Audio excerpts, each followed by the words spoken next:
Jake Sullivan's arrival at Frontier Station Alpha could charitably be described as inauspicious, and more accurately as the kind of entrance that makes people wonder if you're running from something or towards something equally questionable. His transport had broken down 3 jumps out from New Terra, leaving him stranded on a cargo hauler that smelled like industrial lubricant and regret, and by the time he finally reached the station, he looked like someone who'd been living in a shipping container for 2 weeks, which was exactly what had happened. The station itself was a marvel of pragmatic engineering and cultural chaos, a sprawling complex of interconnected modules that had grown organically over decades as more species discovered the benefits of having a neutral trading post in unclaimed space. The docking bay where Jake disembarked was a symphony of different atmospheric requirements, artificial gravity fields, and the kind of babble of languages that made his universal translator work overtime just to keep up with the basic greetings. Next, called the Altarian customs officer, her crystalline voice creating harmonic echoes in the metallic space. Purpose of visit and duration of stay. Job hunting, Jake said, hefting his single duffel bag and trying to project more confidence than he felt. Indefinite duration.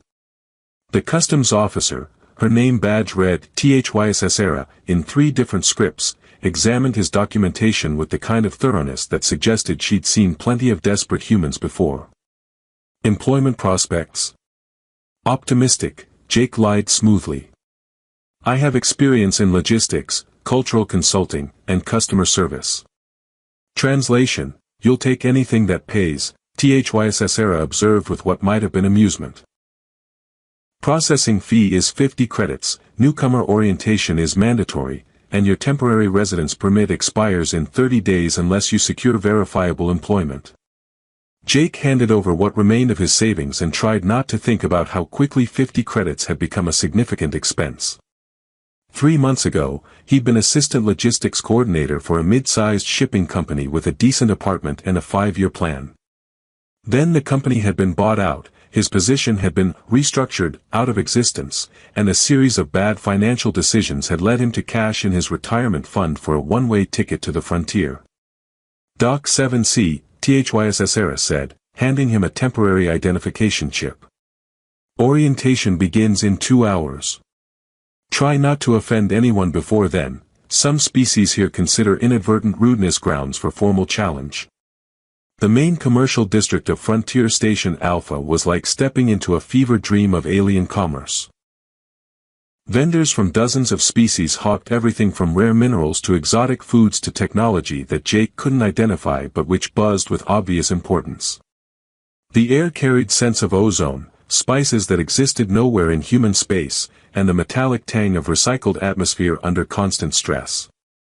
Jake consulted the station map displayed on his temporary chip and tried to navigate toward the employment offices, but the 3-dimensional layout of the station made simple navigation complicated. Corridors branched in directions that didn't follow any terrestrial logic, and the artificial gravity shifted subtly between sections designed for different species' comfort. Lost, newcomer? Asked a voice behind him in accented Standard Galactic. Jake turned to find himself facing a vegan merchant whose insectoid features were partially concealed by the kind of environmental suit that allowed her to function in standard atmospheric conditions. Her mandibles clicked in what his cultural database suggested was either amusement or hunger, hopefully amusement. Temporarily disoriented, Jake corrected diplomatically. I'm looking for the employment placement services. Section C, 12, Level 4, the vegan replied, gesturing with one of her 4 arms toward a transport tube that Jake hadn't noticed. But fair warning, most positions here require either specialized technical knowledge or established relationships with trading partners. Humans without connections typically end up in waste reclamation or atmospheric maintenance. Sounds, character building, Jake said, though his heart sank at the assessment. Also potentially fatal if you don't understand the equipment, the vegan added cheerfully. Good luck, newcomer. Try not to become a cautionary tale. The employment placement office turned out to be a cramped space staffed by an overworked Centaurian bureaucrat who looked at Jake's credentials with the enthusiasm normally reserved for discovering mold in your air recycler. The available positions ranged from hazardous to probably fatal, with a few, technically legal but morally questionable, options mixed in. Plasma conduit maintenance, the bureaucrat read from his list. Toxic waste processing. Atmospheric scrubber cleaning. Oh, here's something, cultural liaison for the Kytherian Trading Consortium. Though that position requires fluency in Kytherian social customs and demonstrated experience in interspecies business negotiations. What about the cultural liaison position? Jake asked, trying not to sound desperate. I have experience in customer service and conflict resolution. Do you speak Kytherian? I speak Standard Galactic and can learn quickly. Do you understand Kytherian bonding customs, inheritance law, or commercial protocol? Not specifically, but I'm a fast learner and I work well with diverse populations. The bureaucrat's expression suggested he'd heard similar claims from numerous optimistic humans before. The Kytherians are very particular about cultural competency. They won't work with anyone who doesn't understand their social structures. Jake left the employment office with a list of backup positions that ranged from unappealing to actively dangerous, but also with a growing determination to find something better. He'd come too far and lost too much to end up cleaning atmospheric scrubbers for the rest of his life. The main marketplace was his next stop. If he couldn't find formal employment immediately, perhaps he could at least understand the station's economic ecosystem well enough to identify opportunities. The space was enormous, with vendors arranged in complex patterns that seemed to follow some alien logic of commercial organization. That's where he first saw her. She was standing near a stall selling what appeared to be crystallized music, translucent chimes that created melodies when the air circulation system moved through them, engaged in animated conversation with a group of other Kytherians. Her dark hair was arranged in an elaborate style that incorporated small metal ornaments that caught the station's artificial lighting, and her clothing was clearly expensive without being ostentatious. But it was her posture that commanded attention, confident, relaxed, completely at ease in an environment that Jake found overwhelming. When she laughed at something one of her companions said, the sound carried across the marketplace with a quality that made several other vendors pause in their negotiations to look toward their group. Jake realized he was staring and tried to look busy examining a nearby display of imported Earth foods that cost more than his temporary residence permit. But he found his attention drifting back to the Kytherian woman, particularly when he noticed that she seemed to be looking in his direction with an expression of thoughtful interest. Their eyes met across the crowded marketplace for perhaps 3 seconds, long enough for Jake to register that she had amber-colored eyes and a smile that suggested she found something amusing about his obvious newcomer status, but not long enough for him to figure out how to respond appropriately. Then someone bumped into him while maneuvering a cargo loader, and by the time Jake had recovered his balance and looked back toward the crystallized music stall, the Kytherian woman and her friends had moved on. Jake spent the rest of the afternoon exploring the station, trying to get a sense of the social dynamics and economic opportunities available to someone with his limited resources and connections. The diversity was remarkable. He counted representatives from at least 20 species, each with their own customs, languages, and approaches to commerce. But as evening approached and he made his way to the temporary housing assigned to new arrivals, Jake found himself thinking not about job prospects or survival strategies, but about amber eyes and the way someone could project confidence and amusement in a single glance across a crowded marketplace. He had no way of knowing that she'd been thinking about him too. Jake's second morning on Frontier Station Alpha began with the discovery that his temporary quarters food synthesizer produced something that claimed to be coffee but tasted like liquid disappointment with overtones of industrial solvent. He was contemplating whether actual starvation might be preferable to another cup of the station's default beverage when his door chimed with an incoming message. "Mr. Sullivan," came the voice of THYSS from Customs, "you have been requested to report to the administrative offices for processing of additional documentation. Please arrive within 2 hours or your temporary residence status may be subject to review." Jake stared at the communication panel, trying to decode whether this was routine bureaucracy or the kind of additional documentation that meant someone had decided he was a security risk. He'd been on the station for exactly 36 hours and had done nothing more suspicious than ask about employment opportunities and buy overpriced food from the marketplace. Acknowledged, he replied to the empty room, then spent 20 minutes trying to make himself look like someone who belonged in civilized society rather than someone who'd been sleeping in cargo containers. The administrative offices were located in the station's central hub, a section that managed to be both impressive and vaguely threatening through its combination of multi-species architecture and the kind of efficient lighting that made everyone look slightly ill. Jake arrived early and spent the waiting time observing the other beings seeking various forms of official attention, mostly traders dealing with import permits and customs declarations, but also a few individuals who had the same desperate edge that he suspected he was projecting. "Sullivan, Jacob," called a voice from behind one of the service windows. Jake approached to find a human administrator who looked like she'd been processing forms since before galactic civilization was a gleam in anyone's eye. Her nameplate read, Chen, Deputy Administrator, and her expression suggested that whatever Jake wanted, the answer was probably no. "Yes, ma'am. I was told to report for additional documentation." "Cultural Integration Assessment," Chen said, consulting her displays with the enthusiasm of someone reading tax code. "Standard procedure for humans seeking long-term residence in multi-species environments. You'll need to demonstrate basic competency in interspecies interaction and local commercial customs."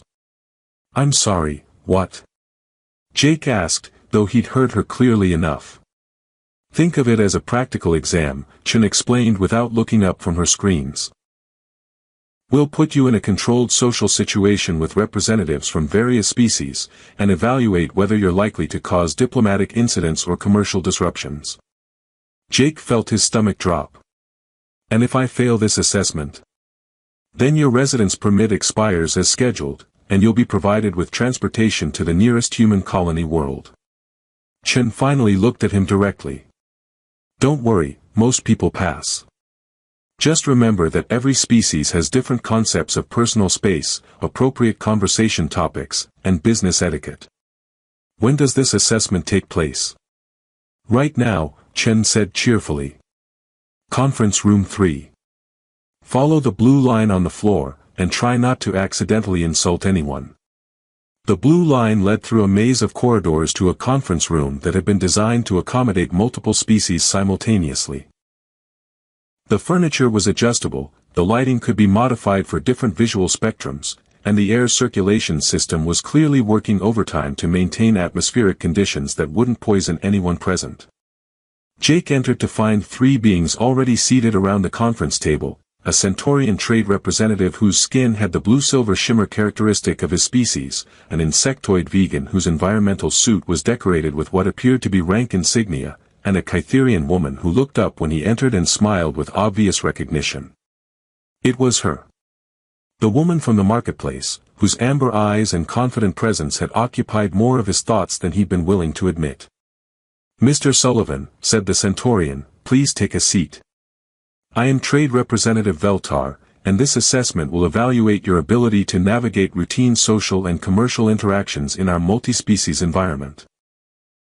Jake sat down carefully, trying not to stare at the Kytherian woman while simultaneously wondering if her presence was coincidence or if the station administrators had more information about his wanderings than he'd realized. "This is Commander Zigsaw of the Vegan Merchant Fleet," Veltar continued, indicating the insectoid representative, and cultural liaison Zara Velthani of the Kytherian Trading Consortium. Zara Velthani.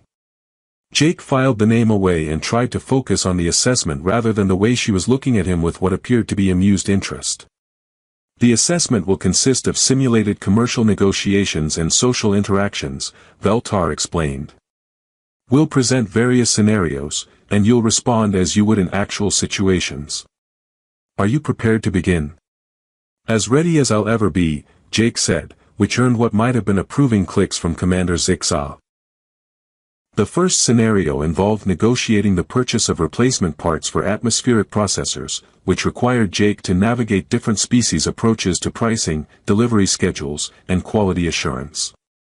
He discovered that Centaurians preferred detailed technical specifications, Vegas responded well to efficiency arguments, and Kytherians valued long-term relationship building over immediate transaction benefits. Interesting approach, Zara commented during a break between scenarios. Most humans focus on immediate cost savings rather than partnership development. I've learned that the cheapest option usually isn't the best option, Jake replied. Especially when you're dealing with life support equipment. Experience speaking, she asked, and there was something in her tone that suggested genuine curiosity rather than casual conversation. Personal experience, Jake admitted. I've made enough poor decisions based on short-term thinking to appreciate the value of longer perspectives. The second scenario involved cultural etiquette during a formal dinner with mixed-species attendants. Jake managed to avoid the obvious pitfalls, not offering to shake hands with the vegan representative, adjusting his speaking volume for Centaurian hearing sensitivity, and remembering that direct eye contact had different meanings for different species. But it was during the third scenario, which involved mediating a dispute between trading partners, that everything changed. The situation, Veltar explained, involves a disagreement over contract interpretation between human and Kytherian traders. Cultural misunderstandings have escalated the conflict beyond simple commercial disagreement. As they began the roleplay, with Commander Zixaw acting as the human trader and Zara representing the Kytherian position, Jake found himself naturally falling into the role of mediator. He listened carefully to both sides, asked clarifying questions about underlying concerns rather than focusing on stated positions, and gradually helped identify the miscommunications that had created the conflict. Well done, Veltar said when they concluded the scenario. You demonstrated excellent instincts for cross-cultural communication. Mr. Sullivan has natural empathy, Zara added. He listens for meaning rather than just words. Jake felt heat rise in his cheeks at the compliment, delivered in Zara's melodious voice with what sounded like genuine approval. I think, Commander Zixaw said, her translated voice carrying overtones of satisfaction, that this human will integrate well into our community.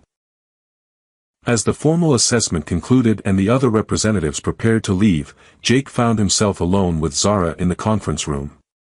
She was gathering her materials with the same fluid grace he'd noticed in the marketplace, but she seemed to be taking more time than necessary. Congratulations, she said without looking up from her data pad. You passed with what Veltar will probably describe as commendable competency for a newcomer. Thank you, Jake said. Though I suspect the assessment was easier than actual day-to-day interactions will be. Probably true, Zara agreed, finally meeting his gaze directly. Most of the real challenges involve reading social subtleties and understanding what people don't say directly. Any advice for avoiding those pitfalls? Zara stood and moved toward the door, then paused with her hand on the control panel. Yes, she said, her amber eyes holding his attention with surprising intensity. Trust your instincts about people. Sometimes the most important connections happen when you're not trying to make them.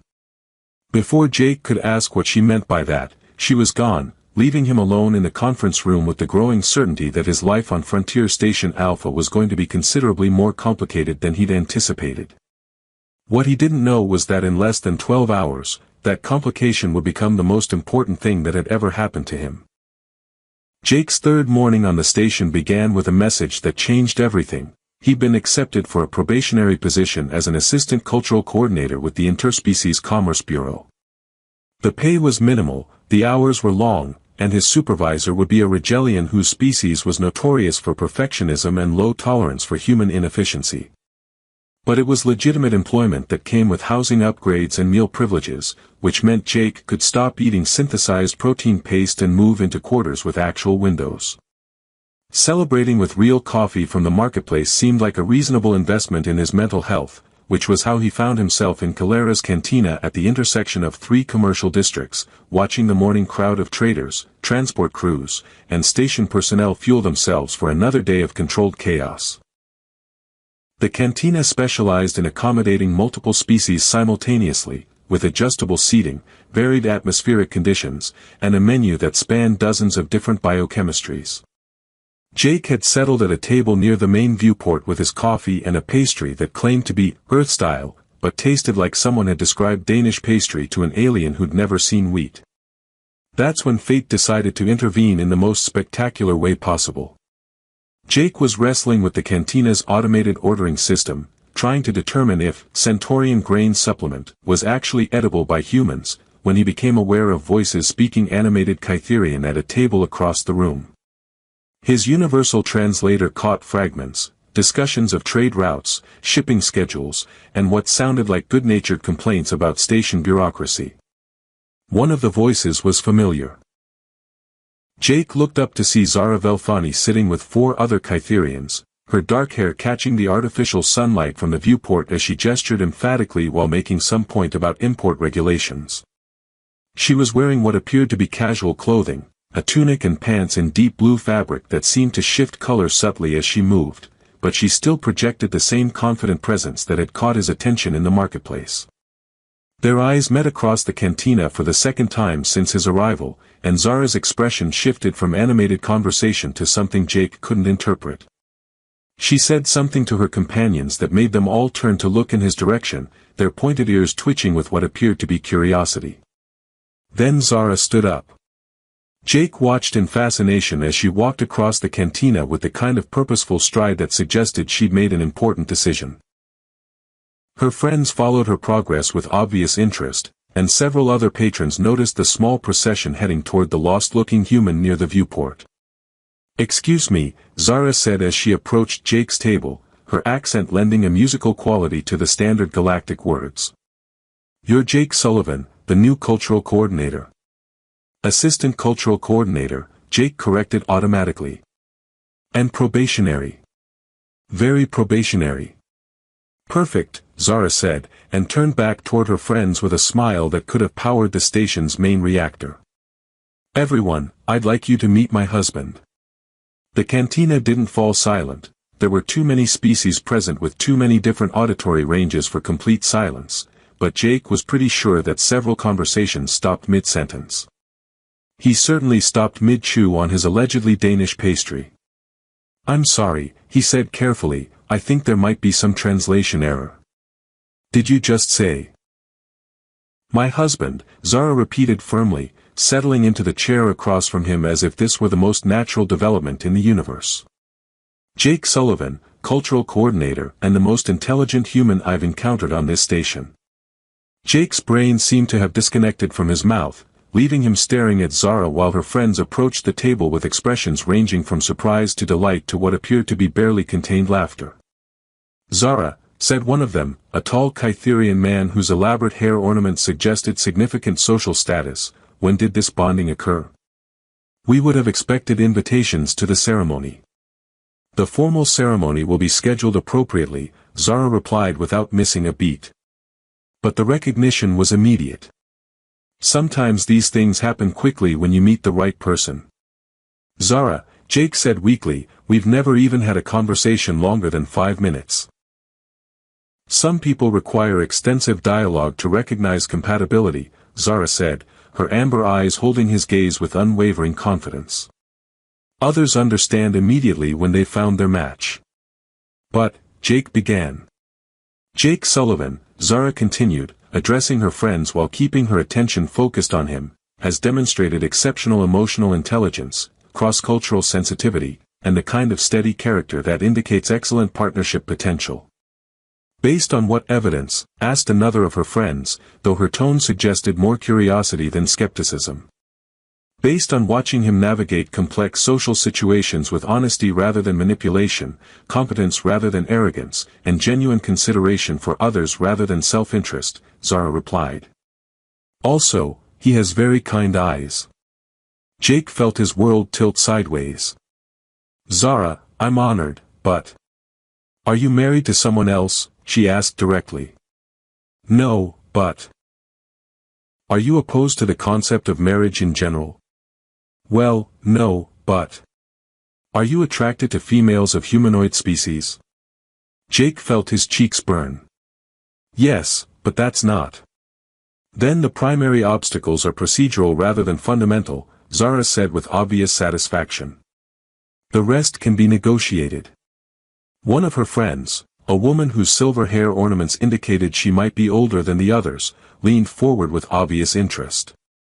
Zara, dear, explain to those of us who don't share your gift for instant recognition exactly how you determined that this human is suitable for bonding.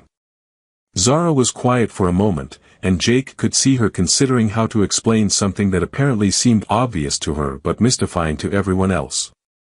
Yesterday, she said finally, I watched Jake mediate a cultural dispute during his integration assessment. He could have simply applied standard protocols and declared a resolution based on regulations. Instead, he listened to both parties until he understood their underlying concerns, then helped them find a solution that addressed their actual needs rather than their stated positions. She paused, looking around the table at her friends' expectant faces. That evening, I saw him in the marketplace helping an elderly vegan transport her purchases, even though carrying bags for insectoid species can be physically uncomfortable for humans, and he gained nothing from the assistance. Admirable qualities, agreed the silver-haired woman, but hardly unique indicators of marriage suitability.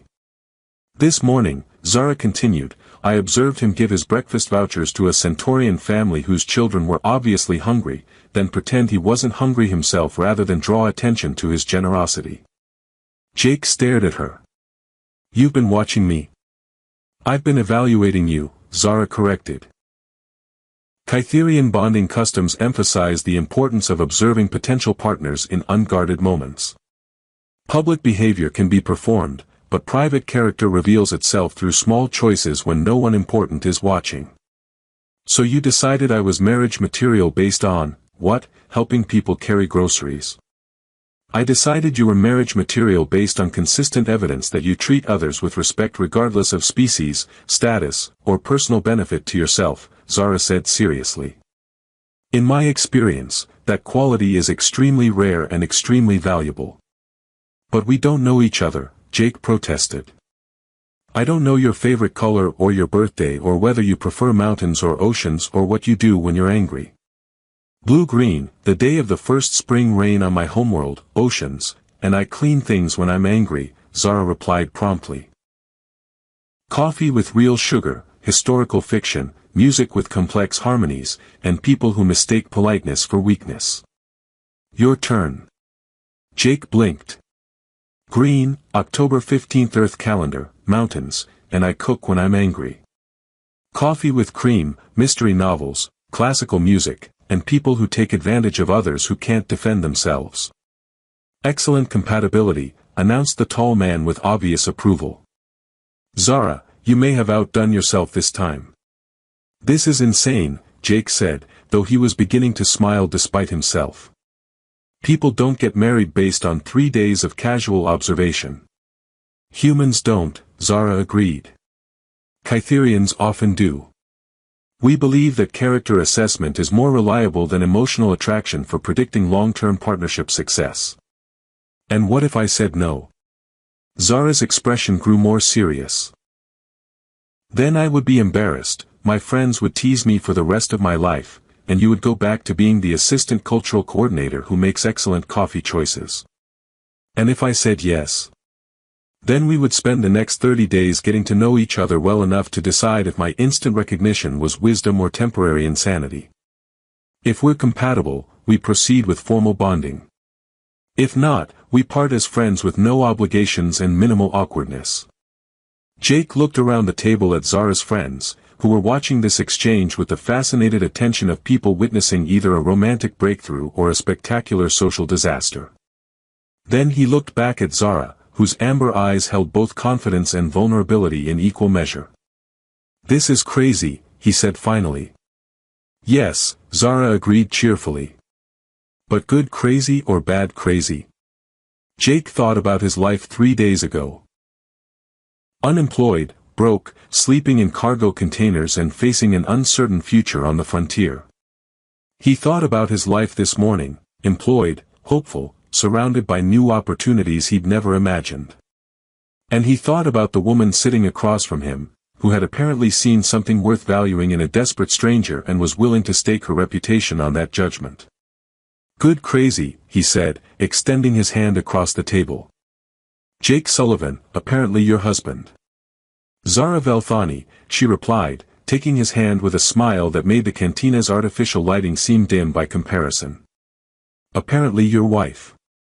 The applause from her friends was immediate and enthusiastic, drawing attention from across the cantina as other patrons realized they were witnessing some kind of celebration. Jake found himself thinking that if this was what insanity felt like, he could probably get used to it. Besides, he'd been looking for a new start. He just hadn't expected it to come with a wife included. 3 weeks into what Jake had started thinking of as the most elaborate social experiment in galactic history, he was beginning to understand why Zara's approach to marriage might actually be more sensible than anything humans had developed. The 30-day trial period had given them time to discover that they were genuinely compatible without the pressure of permanent commitment, and the practical benefits of their arrangement had surprised both of them. Your translation work has improved significantly, Zara observed, reviewing Jake's latest cultural mediation reports as they shared breakfast in her quarters, which had become their quarters by mutual agreement and necessity for maintaining the appearance of their marriage. The Centaurian vegan shipping dispute resolution was particularly elegant. I had a good teacher, Jake replied, refilling her coffee cup with the blend they'd discovered worked for both their species' preferences. Though I still think you're giving me too much credit for natural ability and not enough for the fact that you've been coaching me through every complex negotiation. Partnership, Zara corrected. We work well together. Your human perspective helps me understand motivations that I might miss, and my cultural knowledge helps you avoid mistakes that could damage relationships we're trying to build. Their business partnership had evolved organically from their personal arrangement. Zara's established reputation as a cultural liaison, combined with Jake's growing competence in interspecies mediation, had created opportunities for consulting work that neither could have secured independently. The income had allowed Jake to move out of temporary housing and Zara to expand her client base beyond the traditional Kytherian trading networks. But the success of their professional collaboration had also attracted unwanted attention from competitors who viewed their rapid rise as a threat to established business relationships. We have a problem, Jake announced, entering their shared quarters with the kind of tension that immediately commanded Zara's attention. Marcus Velthor from the Altarian Trading Consortium just filed a formal complaint with station administration. Zara set down her data pad, her pointed ears twitching with the alertness that Jake had learned indicated she was shifting into problem-solving mode.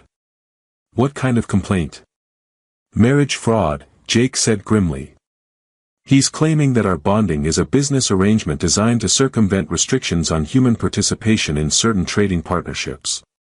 Which is technically accurate, Zara observed with characteristic directness. Though he's missing the point that most successful marriages involve significant practical benefits. The station administration doesn't see it that way, Jake continued. They're launching an investigation to determine if our marriage is legitimate under Kytherian law and interspecies treaty agreements. Zara stood and moved to the viewport, her expression growing more serious as she considered the implications.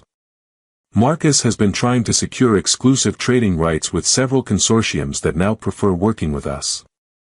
This complaint is business retaliation disguised as legal concern. Can he succeed? Jake asked. I mean, is our marriage legal under the relevant agreements? That depends on how legitimacy is defined, Zara replied. If they require traditional courtship periods and emotional attachment as prerequisites, we might have difficulties. If they focus on mutual consent and genuine partnership, we should be fine. And which interpretation is more likely? Unknown. Interspecies marriage law is complex because different species have different concepts of what constitutes a valid bonding. Zara turned back to face him. Jake, we need to discuss something important. The seriousness in her tone made Jake's stomach tighten with apprehension. Which is? If this investigation concludes that our marriage is fraudulent, the consequences will be severe for both of us. You could be deported, and I could lose my business licenses and face social censure from my people. I understand the risks, Jake said. Do you? Zara asked. Because there's an option we haven't discussed. We could dissolve the arrangement now, before the investigation concludes. I could claim that the trial period revealed incompatibility, you could return to your assistant coordinator position, and both of us could avoid the potential consequences. Jake stared at her, trying to process what she was suggesting. You want to end this? I want to give you the choice to end this, Zara corrected. Without pressure, without obligation, and without guilt. You didn't ask for any of this complexity when you agreed to my proposal.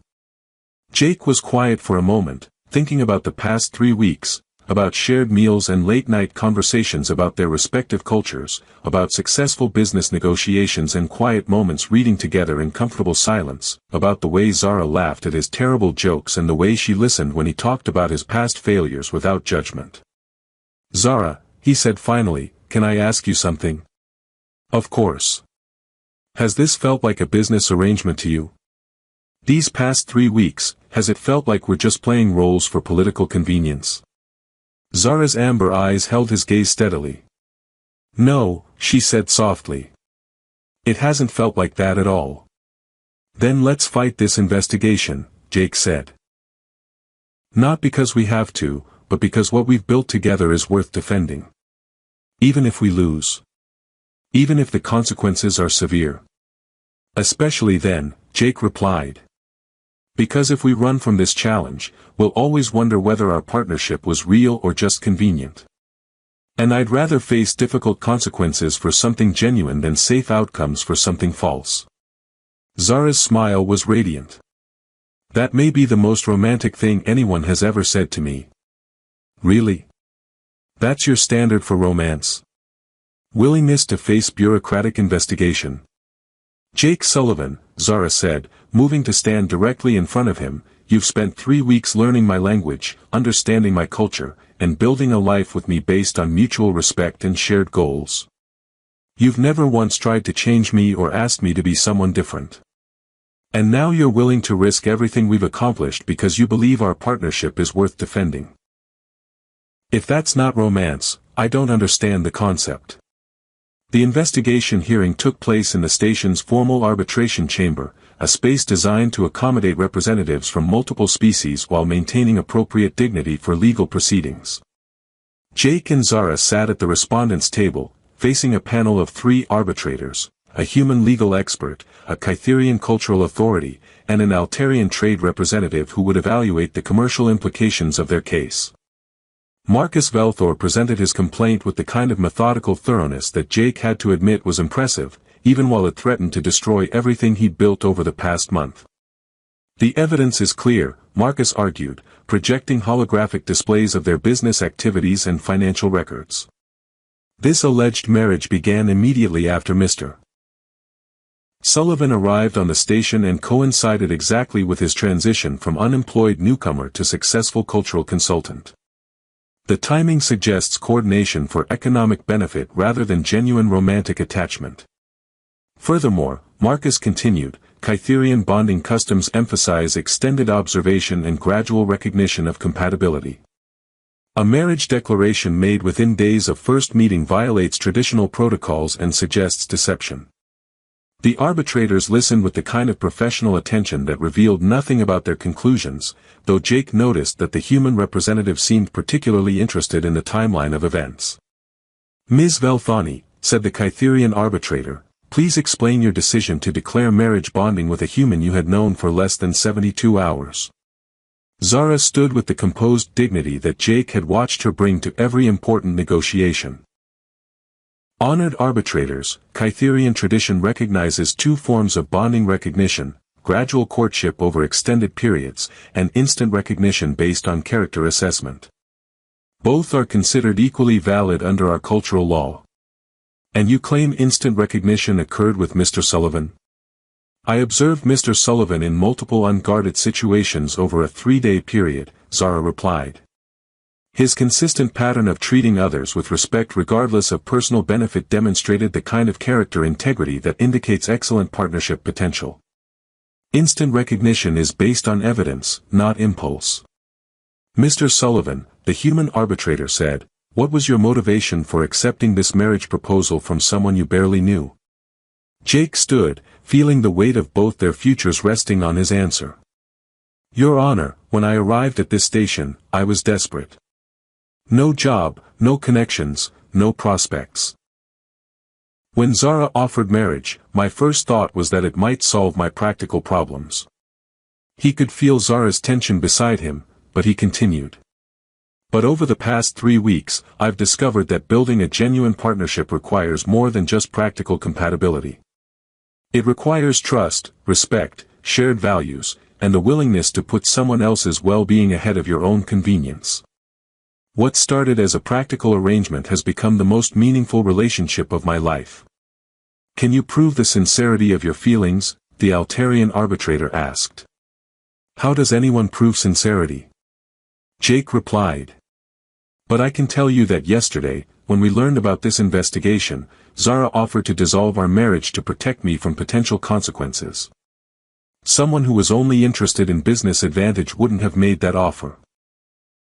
And I can tell you, Zara added, that Jake's response was to insist we face this challenge together, even knowing that supporting me could cost him his residency status. Someone who was only interested in personal benefit wouldn't have made that choice. The arbitrators deliberated for what felt like hours but was probably only 20 minutes. When they returned, the human representative spoke for the panel. This case raises complex questions about the nature of marriage, the role of practical considerations in romantic relationships, and the criteria for determining legitimate bonding under interspecies law. Jake felt his heart pounding as he waited for the conclusion. However, the arbitrator continued, the evidence suggests that regardless of how this marriage began, it has evolved into a genuine partnership characterized by mutual support, shared values, and authentic emotional attachment. The business success that resulted from their collaboration appears to be a consequence of their compatibility rather than the primary motivation for their bonding. Furthermore, the Kytherian arbitrator added, Ms. Velthani's application of instant recognition protocols was conducted according to traditional cultural standards and demonstrates the kind of careful character assessment that our people value in partnership decisions. Therefore, the Altarian arbitrator concluded, we find no evidence of fraudulent intent or deceptive practices. The marriage between Jake Sullivan and Zara Velthani is legally valid and culturally appropriate under all relevant treaty agreements. The relief Jake felt was so intense it was almost physical. Beside him, Zara's smile was radiant enough to power a small starship. However, the human arbitrator added, we strongly recommend that you complete formal bonding ceremonies according to both human and Kytherian customs to eliminate any future questions about the legitimacy of your union. That evening, as they celebrated in their quarters with champagne that Zara's friends had delivered along with congratulations and not so subtle suggestions about wedding planning, Jake found himself thinking about the journey that had brought them to this point. No regrets? Zara asked, settling beside him on the couch they'd chosen together from the station's furniture exchange. About which part? The spontaneous marriage proposal, the business partnership, or the legal investigation that nearly got us both exiled?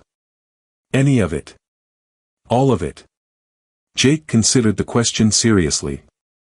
A month ago, he'd been a failed logistics coordinator with no prospects and no connections, sleeping in cargo containers and eating synthesized protein paste.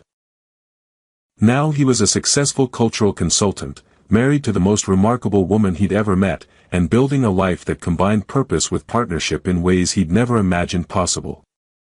No regrets, he said finally.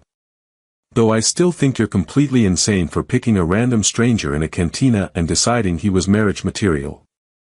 Not random, Zara corrected, curling against his side with the kind of comfortable familiarity that still amazed him. I watched you for 3 days, remember? I knew exactly what kind of person you were before I made my declaration. And what kind of person am I? The kind who helps elderly Vegas carry their groceries, who gives his breakfast to hungry children, who mediates disputes by listening for underlying needs rather than stated positions, Zara said softly. The kind who chooses to fight for something meaningful rather than accept something safe. That sounds like someone much better than I actually am. That sounds like someone who doesn't recognize his own worth, Zara replied. Which is probably why you were available for spontaneous marriage proposals from alien women with questionable judgment. Jake laughed, pulling her closer and thinking about the impossible series of events that had led to this moment. Questionable judgment that turned out to be perfect judgment. The best kind, Zara agreed, and kissed him with the confidence of someone who had always known exactly what she wanted and exactly how to get it. Outside their window, Frontier Station Alpha continued its eternal dance of commerce and culture, beings from dozens of worlds working together to build something larger than any of them could achieve alone. And in their quarters, two people who had started as strangers were building something similar. A partnership based on trust, respect, and the revolutionary idea that sometimes the most important decisions are the ones that seem impossible until someone has the courage to make them. Some marriages, Jake reflected as he held his wife and watched the stars will pass their viewport, begin with long courtships and careful planning. Others begin with a woman pointing across a crowded cantina and declaring that a confused stranger is exactly what she's been looking for. Both approaches, he was discovering, could lead to the same destination, two people who had chosen to build a life together and were discovering daily that the choice got easier with practice.